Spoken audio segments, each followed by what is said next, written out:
Do you want to know? We're going to dive into that today.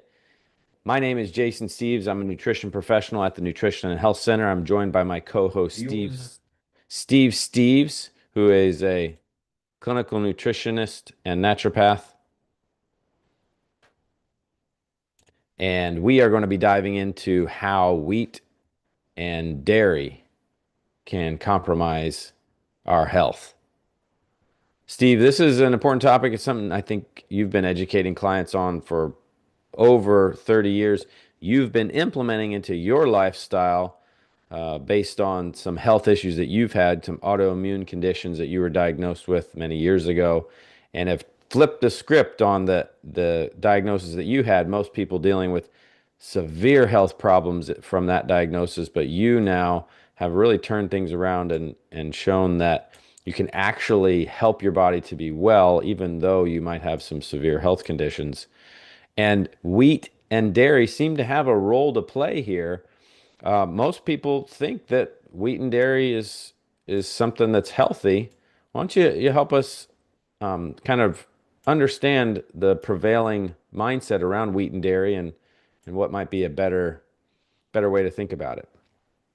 Well, it was the first thing that caught my attention when I was ill, Jason. Thanks for bringing that Mm, to light. And so by removing them, I noticed much less pain and inflammation immediately. But I didn't understand the connection that it was things going on in my gut. I had a mm, very sensitive gut. The gut lining, which has 70% of our immune system, gets inflamed and irritated by things like casein proteins from dairy products, mm, which we're not designed to consume, or the gluten that's in higher concentrations, along with other particles of the genetically modified hybridized grains. And there are better grain sources, but the wheat and dairy are the two most inflammatory found in all autoimmune disease and in all conditions of immune dysregulation, which is very in depth. You're looking at antibody dysfunctions that happen and that constantly cause a person to be mm. inflamed. So we need to consider, you know, how this transition can come about, what they can do to move away from their cravings for these foods, the things that are in the foods that we do not need to maintain bone health, for example, for dairy. The Mm. people that consume the most dairy in Norway and America have the highest amounts of osteoporosis. It is not our answer for bone health. So let's look further into the Yeah. compromised conditions we have without dairy and wheat being involved. And that's how we've lived healthy lives. I have personally very diligent to eliminate these from my diet. Hmm. Yeah. I mean, most people are told growing up wheat and dairy, like bread and I mean, milk, bread and milk. That's what they're told. Like, you need to have that in your diet, like every day. Um, so what would you say? How would you kind of help them, just like a quick statement of thinking about that differently? Well, there are so many good product lines out there now with the non-gluten containing grains. Like we like to enjoy a spaghetti that's a combination of a rice and a millet, high protein grain. And I can eat that constantly with no GI inflammation, no systemic inflammation. And so we encourage it for people that come to our clinic with those kinds of complaints, GI complaints, inflammatory complaints, autoimmune disorders, and they get great results. So even, we've had multiple people diagnosed with celiac and with irritable bowel syndrome and Crohn's and IB. There's another one. Can't think of it. There's just all the intestinal conditions, which we're going to get in a lot about digestion. So we'll cover all of those over the course of the spring here, because that's our next big Yeah. event that will happen. So, but the Right. downstream effects also can affect blood sugar, which it affected mine, and it causes a brain fog and fatigue Hmm. that we just can't think straight, can't remember things because there's so much inflammation in the bloodstream affecting circulation. So You don't have to be diagnosed to be affected. You can have some of these conditions. Your blood sugar starting to get up close to 100. You're having brain fog, can't remember things during the day, and you're having headaches here and there, or my hands don't feel good. This is the beginning, the birth pains of severe conditions that can further in your life, like they did with me early on. I'm glad it happened early on because I can make the change so I can enjoy life now at 67 and be pain free and have healthy digestion. So I want to pass that on. All right. Well, what we are going to be doing, folks, is we're going to be asking Steve about this topic in more detail, helping us to get a better frame on wheat and dairy and how that affects our health. The first thing, Steve, that I'd like you to kind of help people understand is why does food matter? The digestive system matter, like what we're putting in our digestive system. Why is that so important? Well, because 70% of the immune system is in the gut, these immune components that defend you from invading organisms become compromised. And there's literally the lining of the gut has these very delicate junctions that allow nutrients to pass in. So this barrier becomes damaged, and we get what's a well-known medical term, the leaky gut syndrome. You can see the evidence of that when you look at live blood. We see it all the time in the clinic. Floating debris that is in excess that the immune system is inundated with past the gut wall, where if we had a healthy gut, if we weren't causing it to be inflamed with unhealthy food choices like dairy and wheat, then we would have better immune signaling and we would absorb nutrients more efficiently from our diet. So there's so many young kids we had a child recently in our church that had diagnosed with gastritis. He was very anemic. Dairy products cause severe anemia. They block iron uptake. And with a diet that's full of wheat and dairy, kids are having diseases at really young ages now because their gut lining is becoming inflamed and it's being overlooked. And the repair process of it, the body can repair the inflammation in the gut. And so we can transition from that and move into a healthy lifestyle with healthier eating. And the gut repairs so quickly. It's remarkable. We had a young girl that had ulcers in her stomach, and it was so bad, causing bleeding, that the doctors wanted to surgically cut away 2/3 of her stomach. And we just put her on a blended formula mix and had them go dairy and wheat free for a good part of a week. 4 days later, she went in and was going to get the surgery, and they did the endoscope and looked, and her stomach and upper GI was completely healed in 4 days. So GI tract can really heal well. Just choose right. Eliminate the dairy, the wheat, and then add the digestive components, which on Prosper Nutrition, we should highlight that today. I'm sure you got that in mind, Jason, about our digestive bundle. Those components really help to restore gastrointestinal balance. So if you do have occasional wheat, you are going to come in contact with that, occasional dairy. The industry just puts that in everything. So it's hard to even go out to eat and not be poisoned from those foods. Right. Yeah. So wheat in particular, you know, what are the kind of the details that you would share as far as why has wheat become such a health issue? I think Yeah.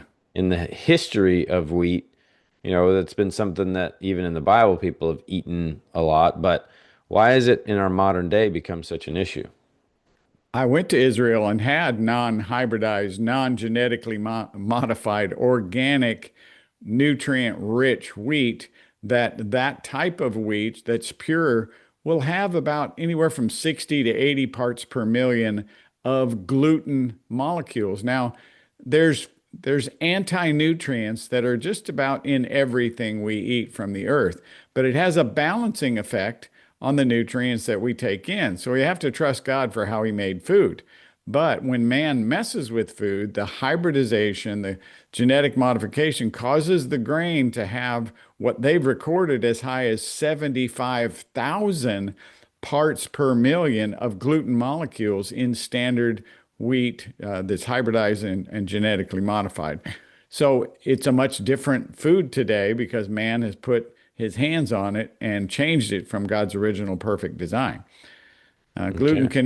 Gluten increases that leaky gut, the susceptibility, and causes that overactivation of the immune system, and then that downstream effect of inflammation inside the bloodstream, going in the joints, in the brain, in organ systems, affecting blood sugar, brain fog, autoimmune activation.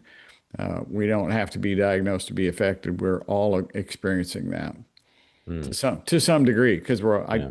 we had had some food the other night and there was something in it that wasn't pure. And I'm going to talk to the people that we set the food up with that to find out, did they use a hydrogenated oil? Was it tainted with dairy somewhere? Was there some wheat gluten in some of the sauces? We'll find out. But I Mhm. know something was awry there because I felt it the next couple days. Mm. Yeah. Okay. So it sounds like then that wheat can be a major health issue if someone's consuming it regularly too. Yeah. But, they may be having a problem with wheat and they may not necessarily have enough of a problem to diagnose, but it's still affecting their health. So Excellent point. appreciate that. Yeah. Excellent point. So now let's shift to dairy. Help us on the dairy side. So Bible talks about consuming milk and stuff like that, but dairy has become an issue as well in our modern day. Can you help people understand that? Why has dairy become such a health concern? Well, dairy wasn't meant to be consumed after we're weaned from our mothers. If you look at other mammals, they absolutely do not have milk in their adult years. So why do humans do it?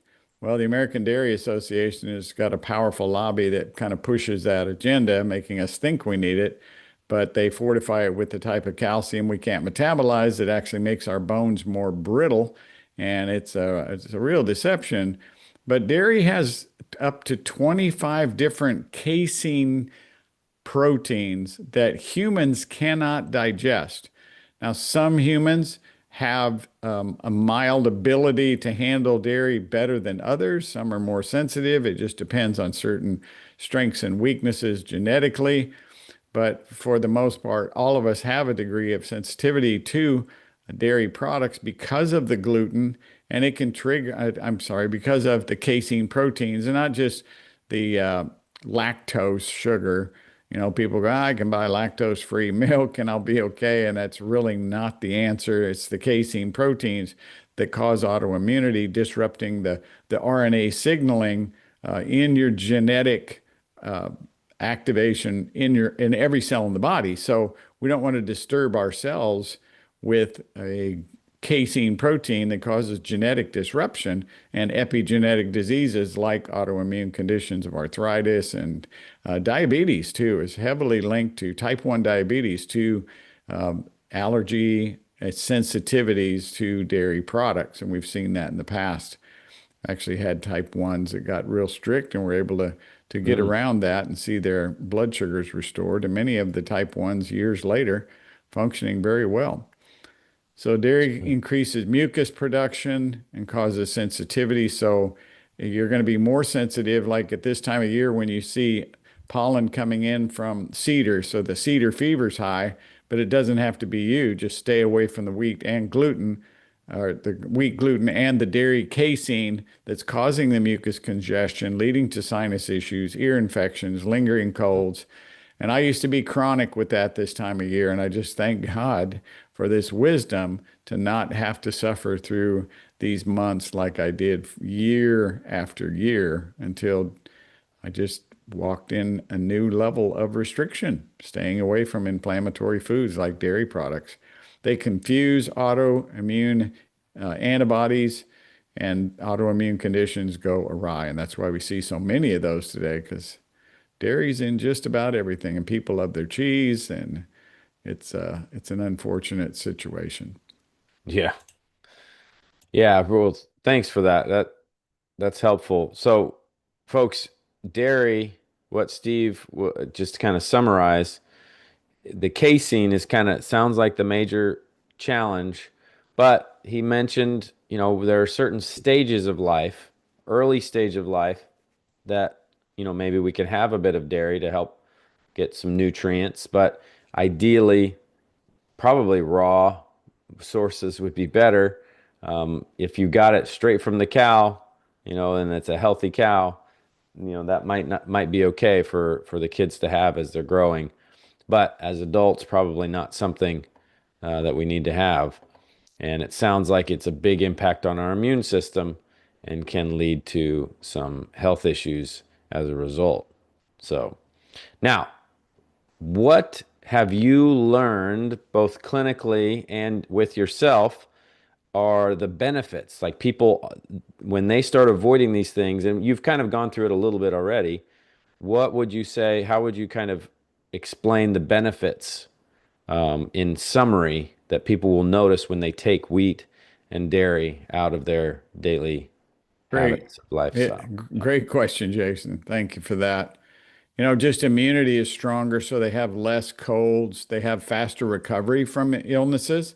Hmm. They have a lot less joint and muscle pain. They have improved digestion and bowel regularity. 3 bowel movements before 9 in the morning already again today. That's every day for me. It's just a changed lifestyle. I used to have terrible problems with constipation. Clearer sinuses and breathing. That's a joy to be able to breathe freely without that mucus overload. A better energy, mental clarity, just a calmer autoimmune response so that even skin flare-ups, a much healthier, smoother skin that is not inflamed or dried or cracked, brittle, itching, dehydrated, all of that signs of autoimmune inflammation. And that's what they can expect when they eliminate wheat and dairy. It really is amazing how far systemically in the body it reaches, all the way to the skin, internal organs, joints, muscles, the brain. Beware, food is medicine or it's poison. You choose. Mm, yeah. So we want to make sure we work on this, folks. If you are having health issues that we've talked about that are possibly related to wheat and dairy consumption, give that a shot. You can notice some difference. And we've seen it in our own lives and then in the Nutritional Health Center, people that have come to see us, people have been reporting improved health. Now, this kind of leads into who benefits the most, right?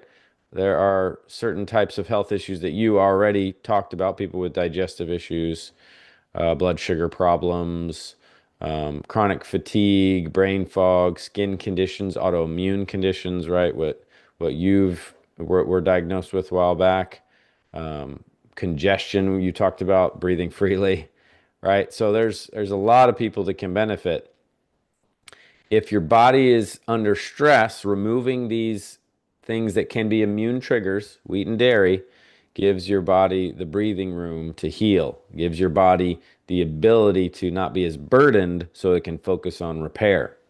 Now, what do we do next, Steve? What can we do to help our body to be well? What could we maybe replace these staples with? If people are consuming this every single day, what can they replace it with? And then can they do to help their body kind of cleanse out some of the ill effects of so many years of consuming it? Well, we can expect to have relief from all types of body symptoms if we'll just eliminate the food for a period of time, 3 to 4 weeks, say, and observe the improvement in your symptoms. We have a symptom questionnaire that we give and ask clients to fill out every time they come in, because if something happens and they see an improvement, their health's getting better, and then it starts going the other direction, my first question is, what are you eating? And a lot of times people start getting, as they feel better, well, I'm okay. I can have a little wheat. I can have a little dairy. And they fall back into those problems.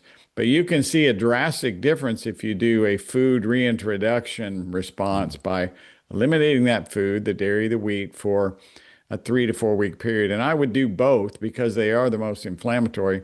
And then introduce one and check your pulse, see if your pulse goes up 15 minutes after you ate the food. Check it before, check it after. If it goes up more than 10%, you're probably having an autoimmune reactivity to it. Just sitting calmly and doing that's an amazing simple step. Just observe how do you feel in the body? How's your digestion feel? What's your energy level? Does that food give you energy or does it feel like it drains you? And then how's your immune system feel? Do you got a little irritation in the eyes? The eyes start feeling itchy? Is your nose running a little bit? Just be cognizant of those things, and those may return once you do that food reintroduction. That's how you can identify if you're being careful to listen to the body. It'll speak to you when you start to reintroduce that food. So you can replace those processed, genetically modified dairy products, gluten-containing grains with, whole foods, easily digestible proteins, carbohydrates, healthy fats, fiber-rich carbohydrates, vegetables, low glycemic fruits. We use a Mediterranean diet and we balance it with based on basal metabolic rate when people do an in-body test in our office, so we can get that in balance. And that really helps reverse any kind of health problems when you nourish the body at its basal metabolic rate, the calories it needs to make energy. Because that's what everybody will tell you. I have low energy, but yet they're starving themselves of different nutrient categories. Maybe they're not eating enough protein and spreading it out. Maybe they're not eating enough fatty acids and so forth. So the gut support is key, proper digestion, adequate nutrients to help the gut repair, eliminate the things that are inflaming the gut, re-inoculate the gut with good probiotics and prebiotics. And then using personal guidance, what are the kind of tests that you can do? We offer many functional tests to identify how this function is improving in the clinic. And doctors aren't looking at function, they're just looking for disease markers. And you really can't grasp, is your function improving, unless you look at a functional type of test. So really encourage folks to set an appointment with myself or with you at our clinic, nutritionandhealthcenter.com. Mention you want to get tested for inflammatory things. You do C-reactive protein or look at inflammatory markers in immunity. We do a detailed immune markers, which we look at narrow reference ranges that just mild imbalances are the beginning triggers of autoimmunity, inflammation. And then from these, we educate and provide your individualized plan so that you can have the right nutrients, the right foods and substitutes for getting your body back to health and walking in health.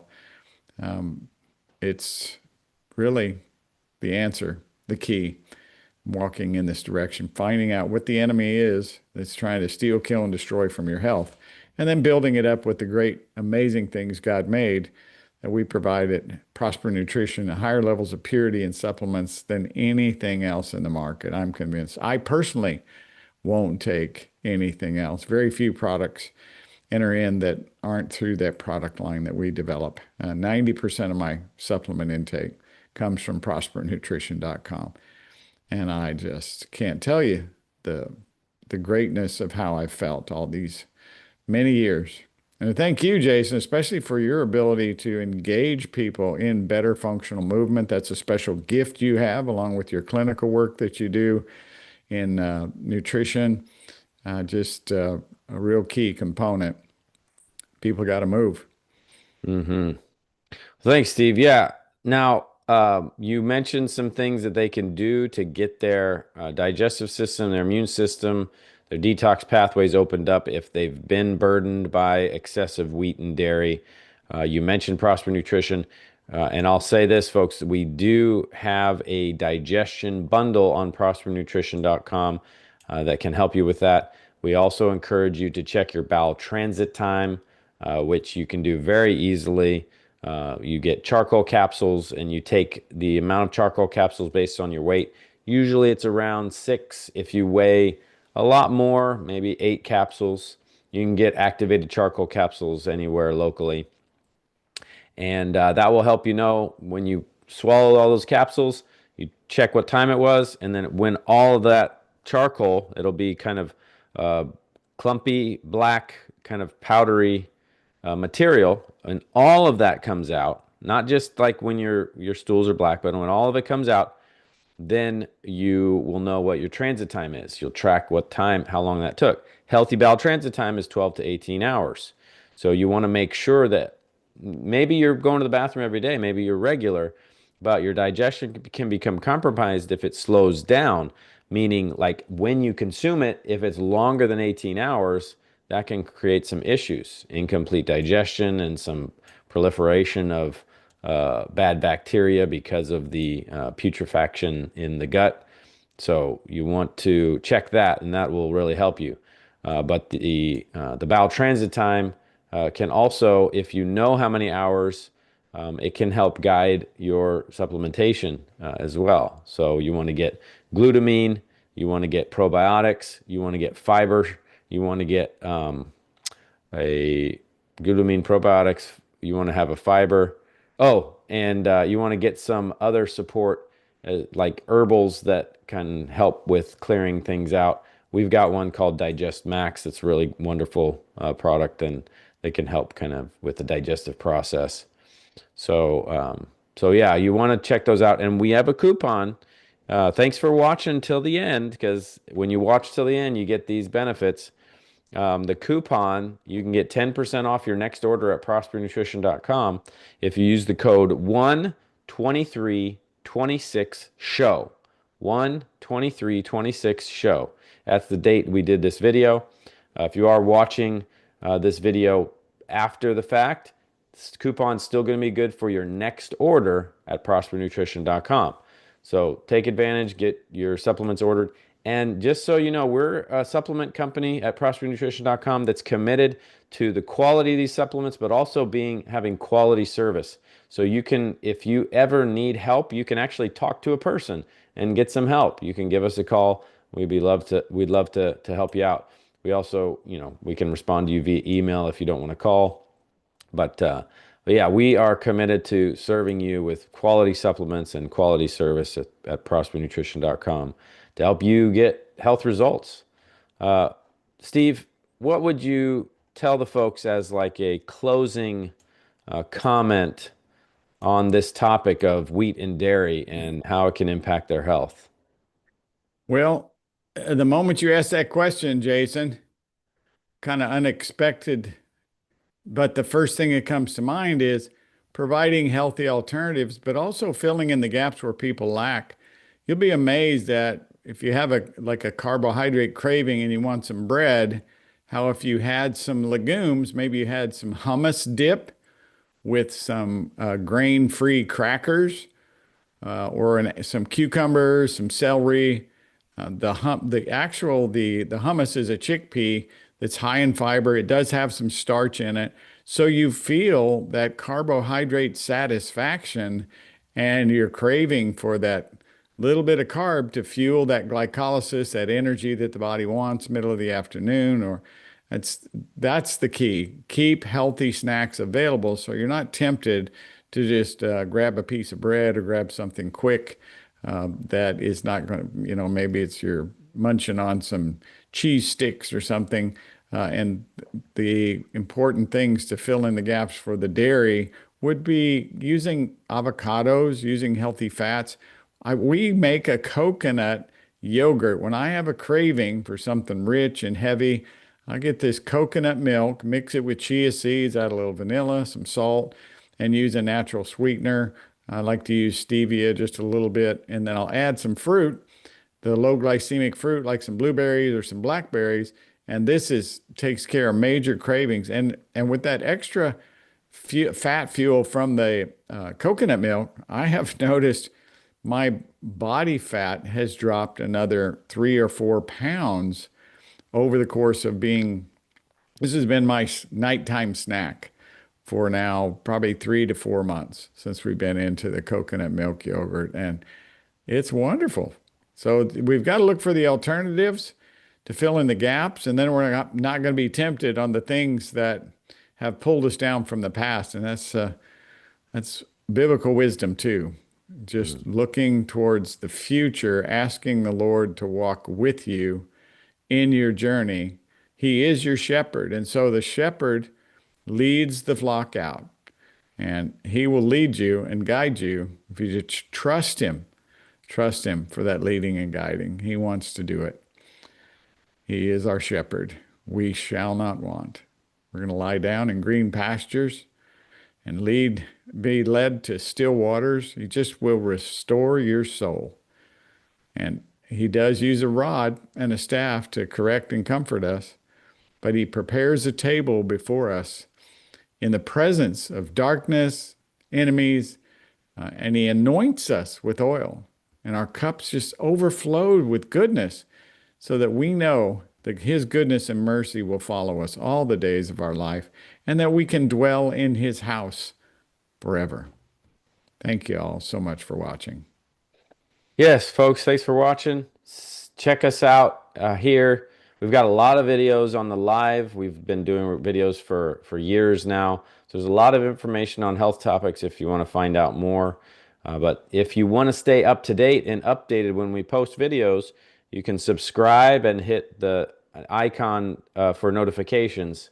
It's a little bell icon, and that can keep you informed of our future videos. But thanks for watching. We look forward to seeing you next time. Have a wonderful day, and we hope that you would prosper and be in health.